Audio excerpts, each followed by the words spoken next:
Good morning, everyone. Welcome to Chamber Podcast. Well, you might be watching this in the afternoon, but hello and welcome. To today, we have joining us Jason Stephen from Gateway Construction. And Jason, so tell us a little bit about what you do. Good morning, Dale. Thanks for having me. I own Gateway Construction here in Cheyenne.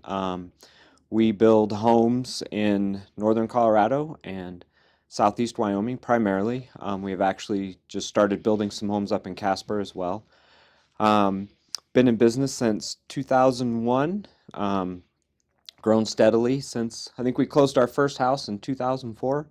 Grown steadily since then, up to as many as 40 to 50 houses a year. Um, Obviously, the last couple years haven't been quite that fruitful, but over the time, I think we've done well and grown in a good Cheyenne economy. So, an economy that's definitely had its ups and downs has been pretty positive over that period, but went through 2008, which hit us probably more around 2011 when we look at the numbers, um, and certainly as of late have seen interest rates. Interest rates went up. Um, the quickest they have gone up in the history of the U.S. Talk about how that impacted what was going on with housing in Cheyenne. Well, it's interesting you bring up the '08. So when I look back at permits for new single-family homes, the number of permits pulled back in about the '08, '09 timeframe, we were sitting at about 160 permits, single-family permits. 2023, we were back down to 165. So we were looking at having about the same number of homes being built in Cheyenne at now or 2023 as what, similar to what it was in 2008, 2009, 2010. We're seeing that trend up a little bit this year, but I was actually a little surprised to see that we had that much decline. 2021, I think we were at 500 building permits. Hmm. So a drop from 500 to 165 is pretty considerable. Do you think that is, how much of the interest rate increase would you attribute that to? And you think that's 90% of what happened to us in that period? It was half of it. Seems like the rest of the economy is still pretty good and demand seems to be there. So, I think demand is there. We have a lot of people contact us pretty regularly on, wanting to build a home. They come to our model homes, but when they see the prices and then they take into account the interest rates, they just can't afford it, and uh-huh. so it puts them on the sideline. So I think we have a lot of interest and a lot of demand. We just don't, not a lot of people can afford it. We just don't have attainable housing at the moment. And so I would say the interest rates probably had at least 75% of that. I expected some decline after COVID because we saw a pretty good spike. We were in the 350, 400 building permits per year. Then it Okay. spiked up to 500. So I expected it to go back down, but it really went down. It went down pretty quick. So, interest rates had that big impact, but we've had a little bit lowering of interest rates. Kind of expect maybe that as we go past the first of the year, we'll have a continued slow rollback of interest rates to get us on the right kind of growth curve that we need. So, assuming that and looking at what's going on with housing in Cheyenne, how do you see the market moving forward? What are you thinking about? We're already here in November. We're looking for 2025. How are you thinking about the housing market moving forward? And what segments do you think are the biggest needs in Cheyenne or that you see? Well, moving forward, I think we've already seen a little bit of an uptick in 2024. So I would expect that to continue as interest rates trend downward over time. I know they went down, they kind of went back up as far as mortgage rates go, but I would expect them to still trend downward, increasing Hmm. the number of homes um, that will sell in 2025. I think things have changed a lot with what the expectations of a home buyer are.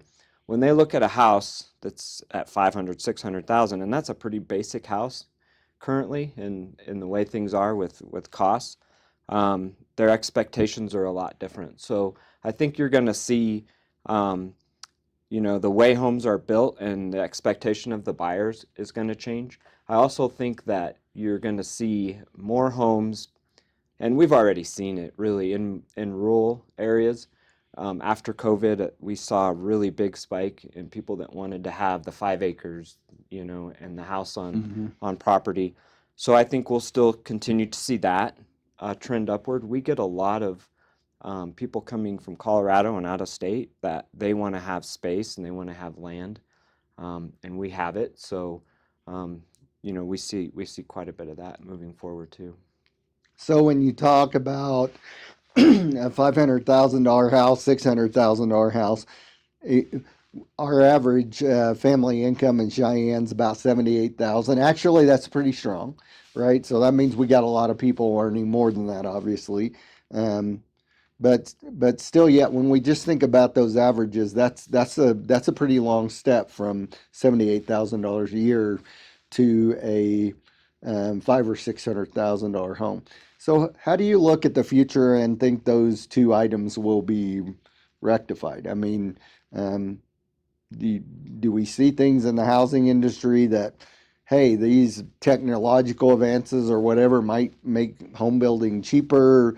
Um, how do you see this whole problem kind of being reconciled over time, do you I think think? we've already seen houses, like our average size of home sold is smaller than it was a couple of years ago.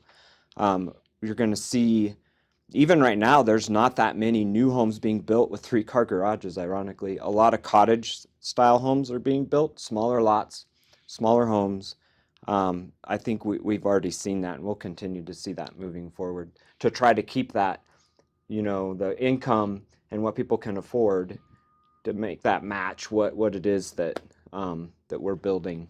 So So, I mean, you know this because you're on the chamber board and we talk about this, but this is probably a good trend for us. And the reason it is, if we know that some of the younger generation, and we talk about getting younger people to move to Cheyenne all the time, that they do have interest in some smaller homes. They do have interest in some lower maintenance. Um, they're not all that excited about cars like some of the previous generations, so they don't have three cars to put in a three-car garage. Maybe they share one car, in a married couple where they wouldn't have done that. Um, that would be an impossible dream at my house, right? My wife and I, oh, we're going to have our own car, right? But some of that is viewed very differently for this younger generation. So we'll see that. So um, how do you think about the regulatory? I mean, we've been talking about this. Harvard study came in, looked at the Wyoming environment. How do you think about the regulatory environment in Cheyenne and Wyoming for the country? What are some things that we ought to be looking at as we take costs out of the regulatory side of housing? Is it a time factor? Is it a money factor? Combination of both? Um, what are some of those things as a chamber where we're trying to deal with this problem? Should we be looking? so I think time is a big factor for us, especially with interest rates being what they are. The faster that we can build, the faster we can get permits, the faster we can keep things moving, the more affordable it becomes for us to build.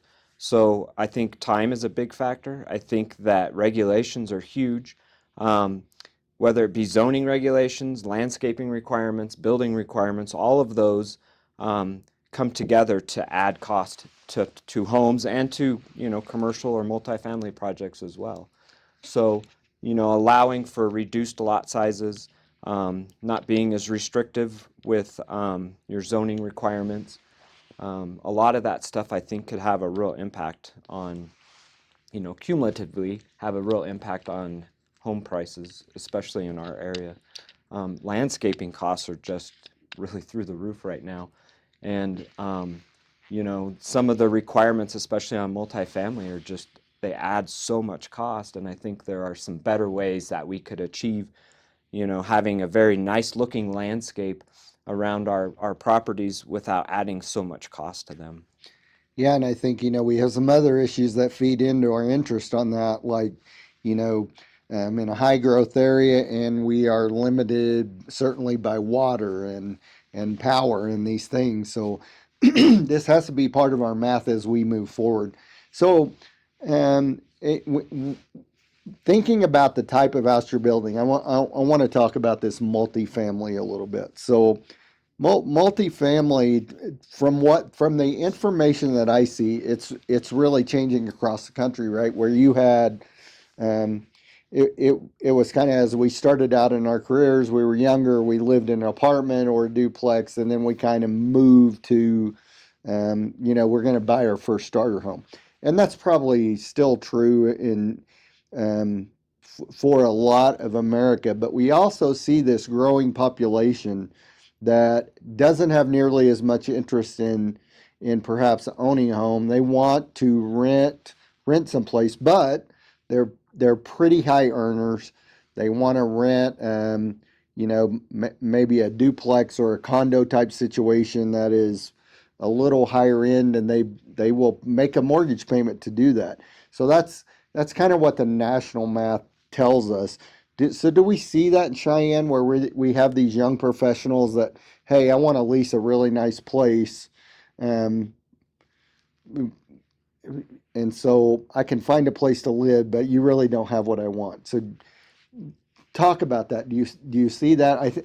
I think you had one project last year that you were talking about that kind of lent itself to that, but I wasn't sure of all the detail of that. So Well, so, and I think that your younger professionals, especially your higher earners coming out of college, they don't really want to own a home.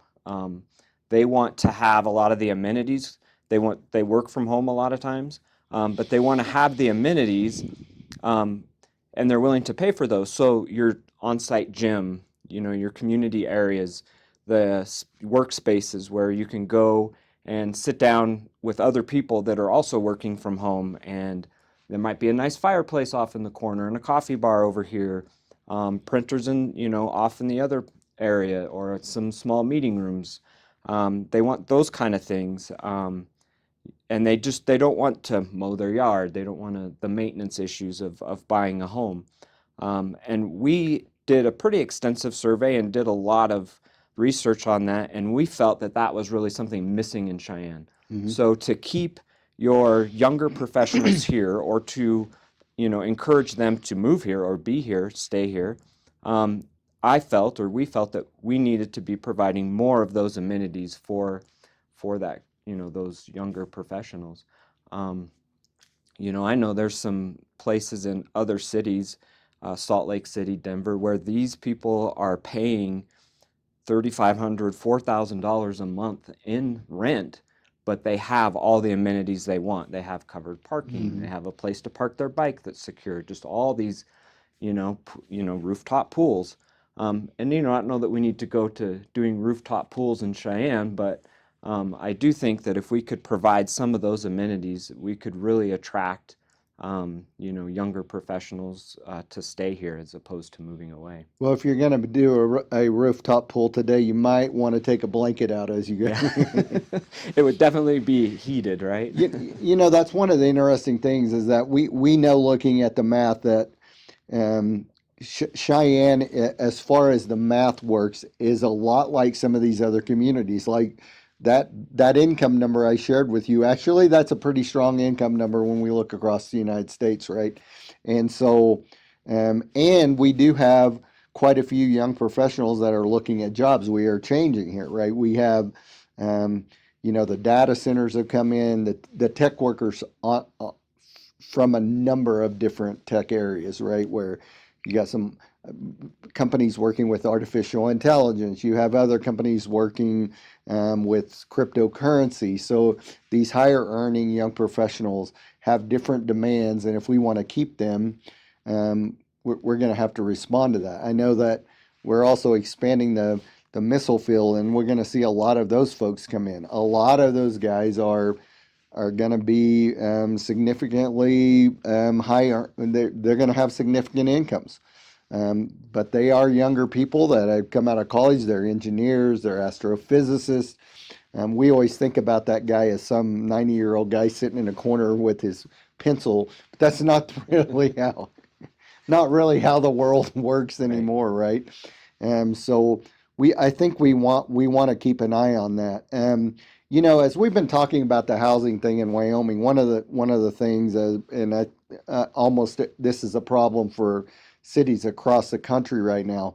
But you have either this um, kind of uneducated population that doesn't have anywhere to live, or they are um, they are lower income folks that need housing, and that it seems to me that the affordable housing and the low cost housing, that conversation often gets convoluted in Wyoming.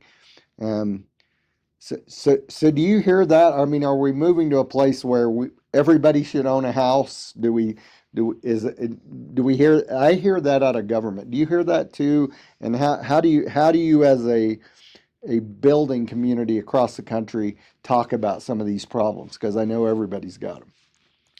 I don't think everybody wants to own a house like we were just talking Right? about before. I think everybody needs to have a place to live for sure.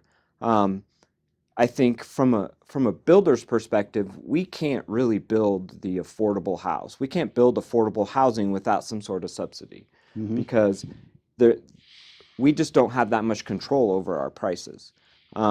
So the only way to bring the price of a house or a rental down would be to have some sort of government assistance to do that.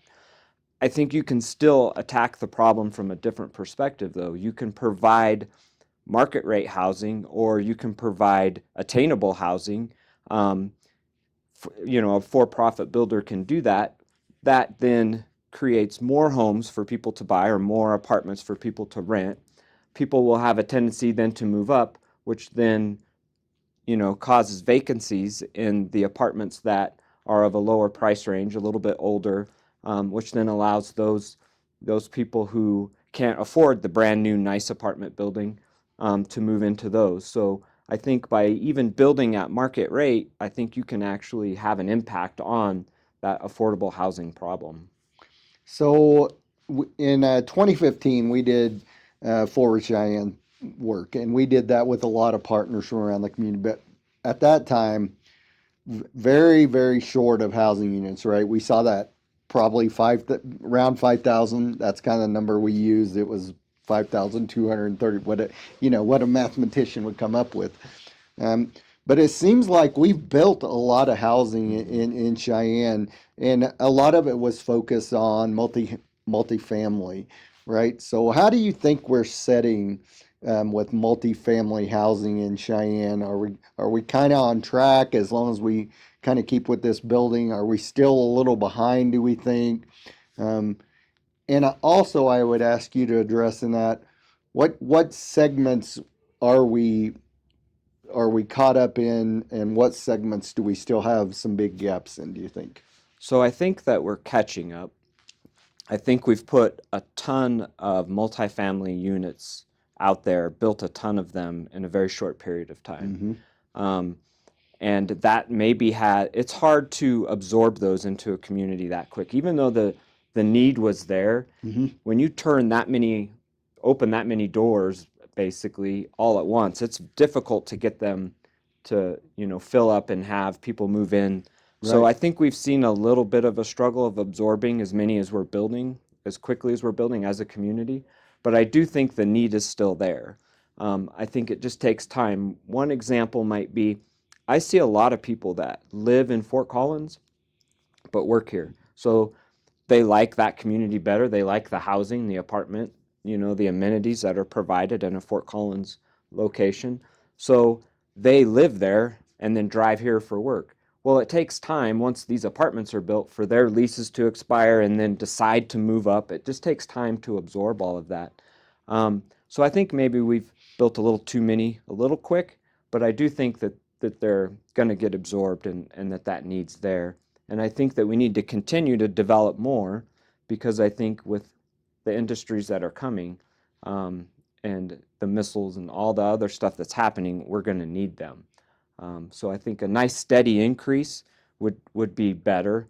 I think the word got out that Cheyenne needed needed apartments and housing, and all the bigger, apartment, construction companies and developers came in and built a bunch. And I mean, even us, we've probably put 350 to 400 units in Cheyenne, just us alone. So we've done quite a bit. What was your other question? I forgot your other question. So really, the other question was just about what segments do you see that have the demand signal, right? So like I know a lot of the low income housing, we there was an effort to build some of that. Um, is it I mean higher end custom homes that we are really lacking? Is it the starter home we are lacking? Is it very nice multifamily? Where is the biggest demand signal in Cheyenne for us right now? Starter home, I think most of the developments that have been in play over the last few years didn't account for the interest rate increase. So those developments and the lots that are available in those developments are pretty expensive, and a lot of them tend to be larger. Um, so I think that Cheyenne could really use some more affordable, smaller, maybe even some single car garage um, homes for the like a starter home or somebody who just is buying their first home.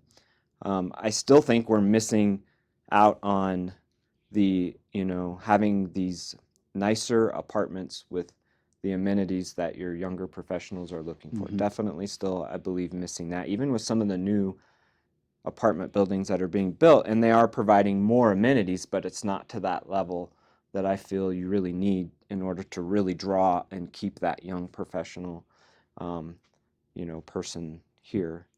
One of the things that you mentioned earlier, I want to go back to for just a minute. You talked about housing expectations, right? So, just as a personal narrative, I remember when I first moved to Cheyenne, um, didn't know for sure what I wanted to do for housing. Right, my wife and I bought a house on Fifth Avenue.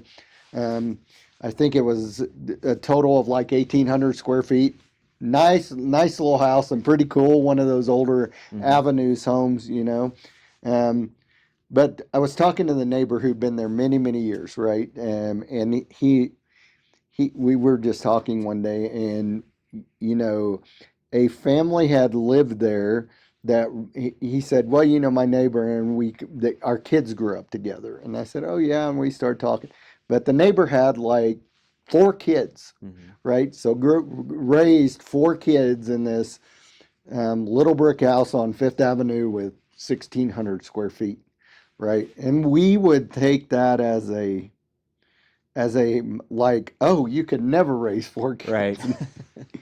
in that size of a house nowadays. So talk a little bit how expectations over time, as your time as a business person building houses have changed, and what that's done to our housing market It across the it's U.S. gone even. up and down. So there were periods where it felt like everybody was wanting the bigger, more square footage, 3-car garage, the land, all of that stuff, and that typically followed costs and interest rates. So when interest rates were good, really good during the pandemic, I mean, people were asking like, well, can we bump this wall out? Can we do this? Can we add more square footage? We want, more, we want more items in our home. We want the basement finished with the house. We want, because they could have, they looked at their payment and they're like, oh, wow, we could afford more than what we had been building up to that point. We want a home office. We want these different things. So for that short period, we saw a huge spike in the size or the per square foot that we were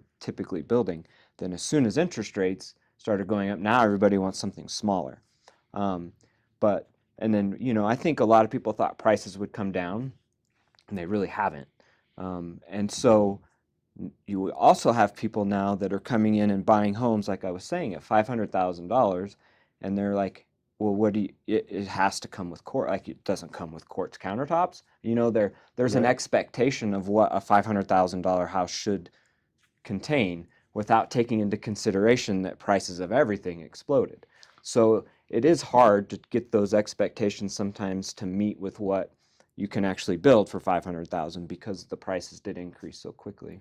I think the acceleration of that expectation has been something in America. I mean, we've done it on a number of levels, right? We go and buy a car and we expect it to have leather heated seats, Right. and maybe even now uh, a seat that gives you a massage while you're going down the road, whatever, as just kind of a daily standard. I think back growing up I mean, I get it. I grew up in the sticks in Oklahoma, but something like a quartz countertop, I'm not sure as a kid I ever saw a quartz countertop, right? Everybody had the same countertop. Didn't matter whether it's a rich rancher or poor rancher. I mean, it's kind of everybody just moderate size, so, less than 2,000 square foot home, and Hmm. didn't have a lot of these amenities. And maybe that's because we've advanced in technology. But as we add those expectations, right, as you add Gizmo to the iPhone, Yep. that's added cost, right? And so I think that's a challenge moving forward, that I'm not sure where the end of those expectations, what the end of those expectations are, and how that might impact us. So a lot to think about when you're talking about quantity and quality, and Hmm. how, whether it's quantity of square feet or quality, and how as a society we adjust to that. I want to switch gears just a little bit, and we've been talking about housing, but just taking a step back as a businessman in Cheyenne. Um, what scares you when you wake up in the morning, and how do you kind of see the future of this community, um, and what you think could happen, or what scares you that could happen is like, oh, that could be a disaster. Workforce, I think, is probably the one thing that scares me the most. Okay. Um, again, during the pandemic, we experienced a pretty significant increase in our labor costs. Um, we went from hiring, general laborers at 13, $14 an hour up to $20 an hour, like almost overnight, in order to just get those individuals to even accept a position. Um, so labor costs, but then just the labor force being available. I know of other builders who have looked to even come to Cheyenne to build homes, and elected not to because they couldn't find the labor force to do it, and to do it efficiently. So I think about that a lot, and then training our labor force. The trades have really kind of gone, people wanting to get into the trades has sort of faded away.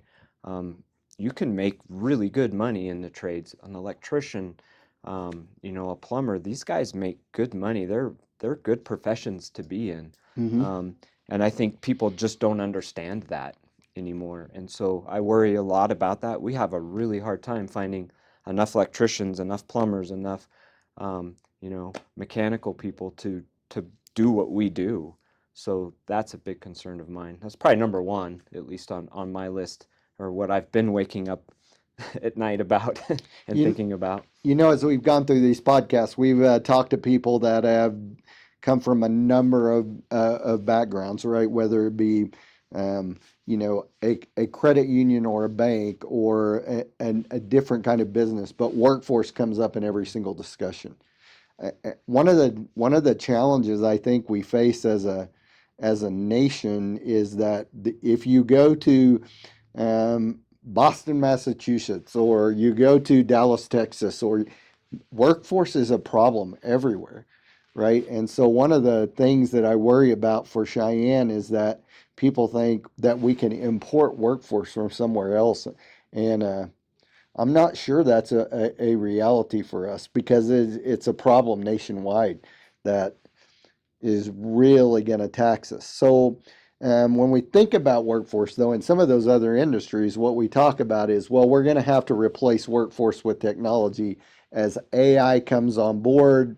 We're going to be able to answer a lot of these questions in an office setting with different kinds of technology that that picks up the slack, right? You even see this in even a fast food restaurant now, right? I read about a McDonald's in Washington State.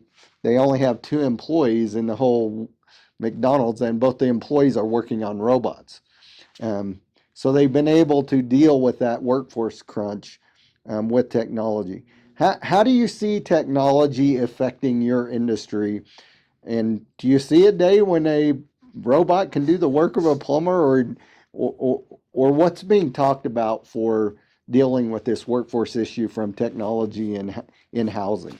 So what we do, because we're kind of limited as to how much we can implement technology to help make houses more affordable, but what we try to do is we implement it like on the office side to make things more efficient, to make ordering more efficient, to make scheduling more efficient, just to make the whole process operate more efficiently so that, say, a project manager or a superintendent can actually handle more work, a higher dollar amount of work, and be able to complete it more efficiently. So, hopefully taking less management to complete the same amount of work. Um, Modulars is a way to go, I think, that may have an impact in the future. Mm-hmm. For a long time, we looked at doing some modular building and projects, and we couldn't get it to work financially. So building the product in a warehouse and then shipping it on site and then, putting it on a foundation and then finishing it up, we could never get those costs to work for us, but I believe that has come a lot closer. Like that gap is narrowing from site built to doing modular construction. So I think that that's a solution that could really help. I went and visited a pretty good size uh, plant down in Colorado. It's called Fading West, and they Okay. gave us a big tour of their facility, and it takes a fraction of the number of people to build a house in their warehouse as it does for us in the field. And they're able to do it in a controlled environment.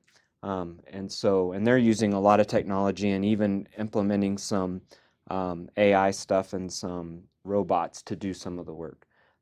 Having those robots work out in the field, trying to frame a house, I don't see that as probably something that's going to happen anytime soon. You have 3D printing. I think that's something that's probably not going to happen in my lifetime to really become, a way of making houses more affordable and building them more efficiently. But I think that has a lot of potential down the road. The do you know, and this may be an unfair question to ask you, but do you know, like, when you finish a house, exactly how many man hours in total you have into that house? I do, yeah. So how many people do you have to put together to get a house built? Oh gosh. So by the time you account for all of the subcontractors and all of the Yep. people, we figure it's probably somewhere in the neighborhood of about 120 to 130 individuals that have had a part in actually building that house. Whether it's the guy that's manufacturing the countertop, the quartz countertop, and then the guy who has to install that on site, the plumbers, the HVAC people, the electricians, foundation. You still have people involved, not just on site either. Like you have people who work in the concrete plant that have to mix the concrete, put it on the truck, and then the truck. So Right. we've talked about it, and we estimate it's like about 120, 130 people, somewhere in that range Yeah. of So if individuals. you're um, talking about building 500 houses, if you got 120, you're talking about a lot of people that a lot of workforce involved in that, right? 60,000 Right. to build one house.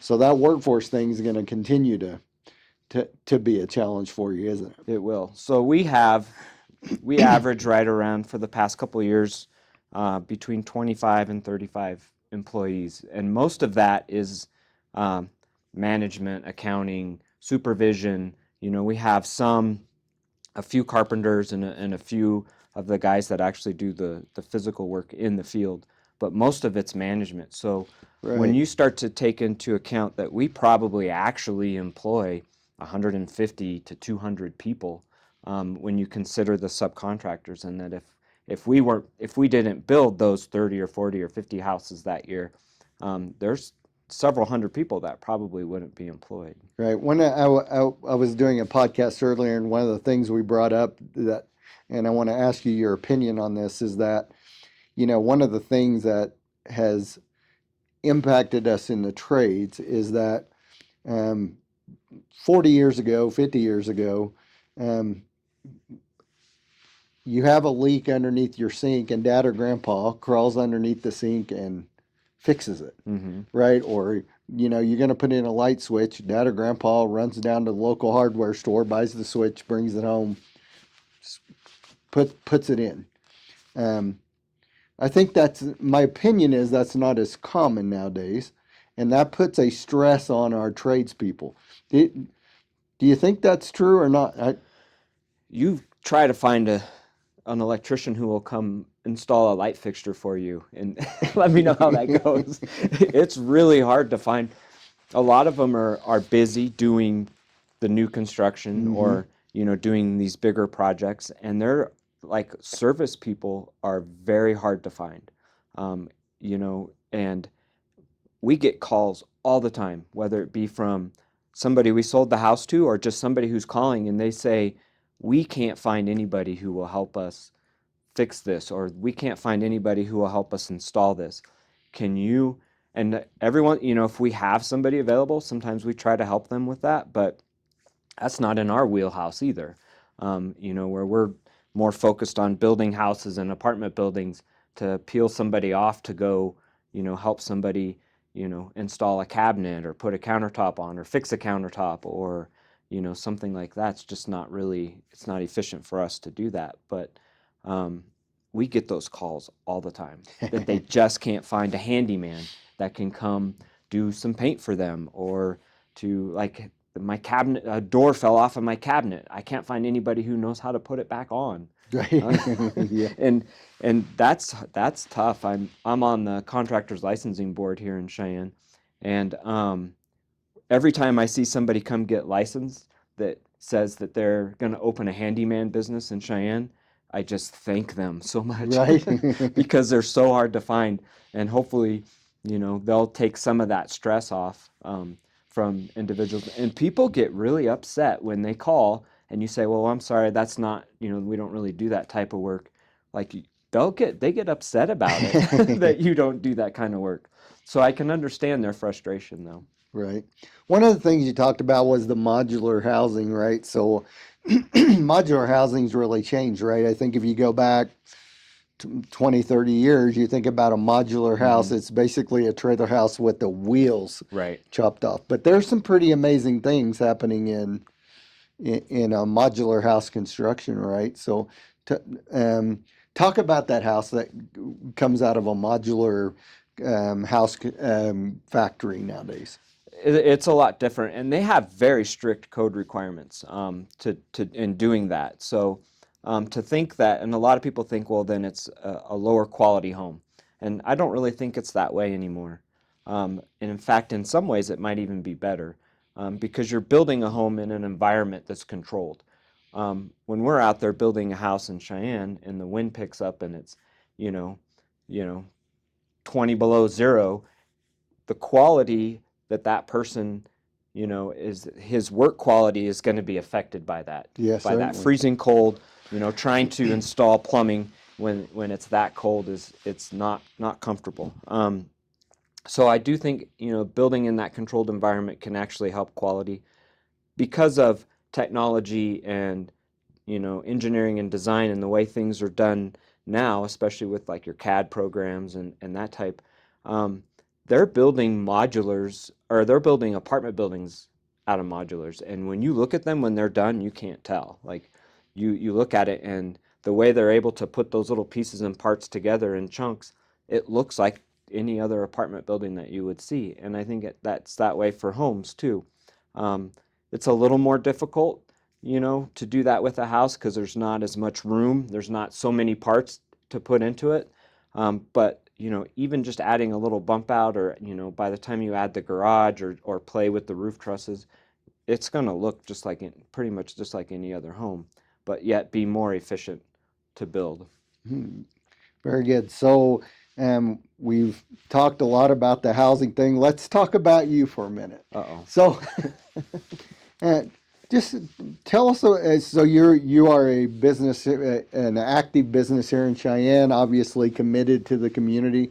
Um, how did you end up here? Where are you from? What's your career path? And Well, I grew up in Laramie. okay, Um, then after high school, didn't know what I wanted to do. Came to Cheyenne, went to LCCC for 4 years, um, tried a whole bunch of different things. Finally decided that I wanted to be an engineer.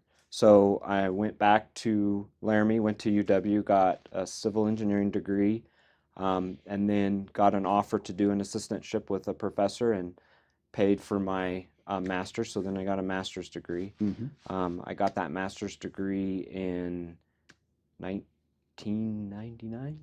okay, So then moved to Colorado, worked for an engineering firm in Colorado for about 4 years, got my PE, but realized that designing roads and some of those big projects maybe wasn't satisfying to me. It took a long time to, design a road. Anytime you work for the Federal Highway Administration or, you're saying government the isn't government, fast. it's not fast.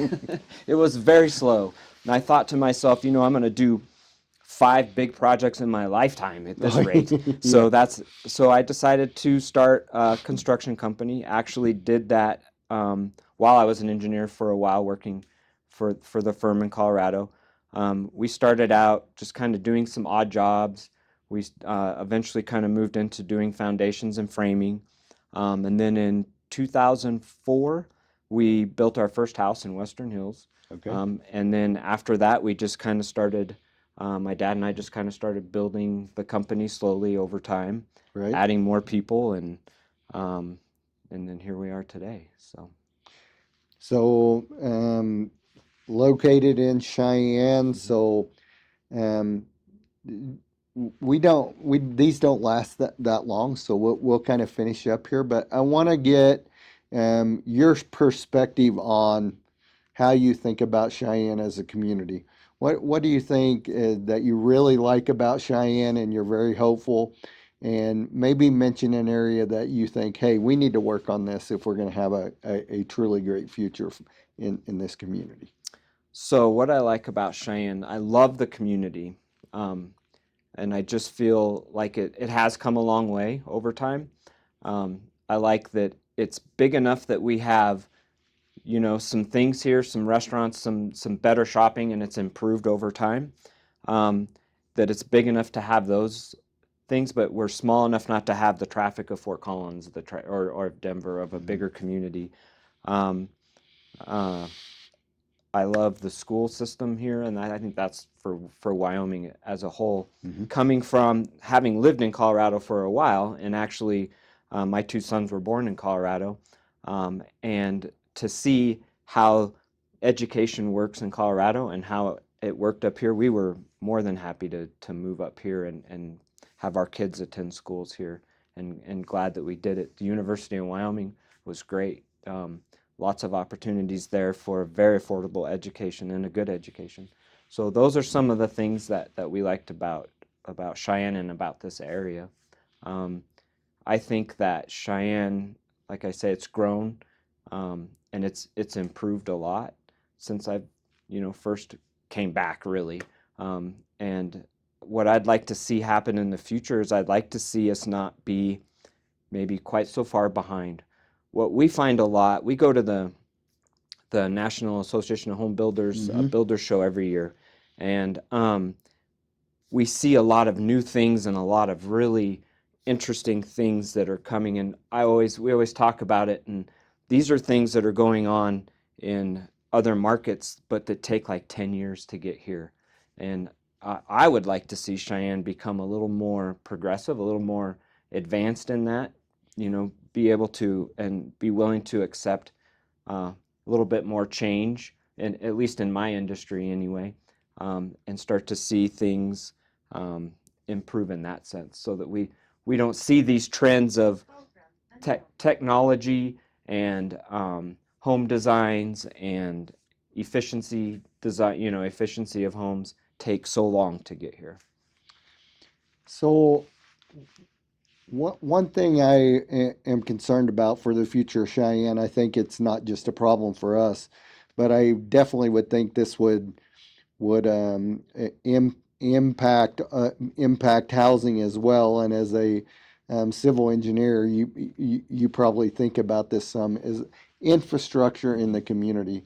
And I don't mean just something like roads that you mentioned, but water, electricity, um, broadband service, right? How do you view that in Cheyenne? Do you think we're pretty much on track, or we have some pretty significant challenges there as we move forward?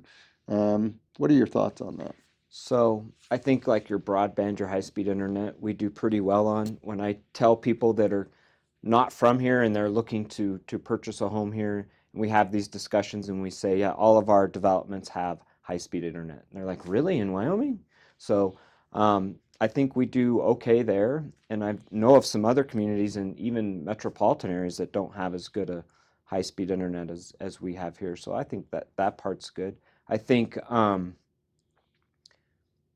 our road system, that type of infrastructure, I don't think is bad. Every time I go to Fort Collins, I remind myself of how much I appreciate it here, Yeah. and we just don't have the traffic and the need to really expand our road system here like other places do. I think that connectivity to northern Colorado is lacking. I know we've talked about it on a couple of occasions, but like the rail system, I think that would be huge, and that's kind of an infrastructure item. I think the cost of infrastructure, putting it in developments in Cheyenne, is extremely expensive, and I think that's probably a result of just not having the workforce and the contractor base to do that work. So This has come up a couple of times that we are definitely connected to the hip, to the Front Range and northern Front Range, right? Um, so I go to the Front Range rail meetings in Colorado, and every once in a while, just about every meeting, as a matter of fact, somebody will say, "Well, you drove all the way down here." A lot of times they're in Fort Collins or Berthoud, or they are all up and down the Front Range. You drove all the way down here, and I'm like, "It took me like 45 minutes." What are you talking about? Oh, I didn't realize it was that close. I right. think I think they feel like we're in Canada or something. It takes an hour to drive to northern, you know, Denver, the north part of Denver, and then it takes another hour just to get from the north part of Denver to the south part of Denver. So it's really not that far. And if you were to put a system, like the rail in or something like that, that would make that trip down to DIA just that much easier. Well, we're continuing to advance on that, so we'll keep everybody updated over time. But we do have to figure out ways to connect ourselves to northern Colorado and ultimately to Montana, right? We Right. need connections of major cities in Montana, Wyoming, Colorado, Omaha, over to Boise. We think it's a long way out, but it's just right around the corner where we have this continued need to be engaged with these communities, and we do business with all of them, right? What do you think about like air travel out of Cheyenne?